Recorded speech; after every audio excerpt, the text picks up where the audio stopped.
रामचरितमानस भगवान रघुनाथजींच्या गुणांचे वर्णन करण्याची माझी इच्छा आहे, पण माझी बुद्धी मर्यादित आहे.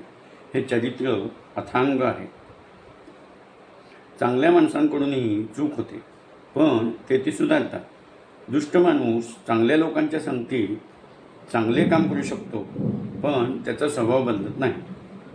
त्यामुळेच चांगली संगत महत्त्वाची आहे. जगात जितकेही जीव आहेत ते सर्व राममय आहेत. देव, दानव, मानव, पितृ, प्राणी, गंधर्व, किन्नर सर्वजण वंदनीय आहेत. संत आणि भक्त यांनी माझ्या धाडसाची क्षमा करावी आणि मनापासून व प्रेमाने हे श्रवण करावे.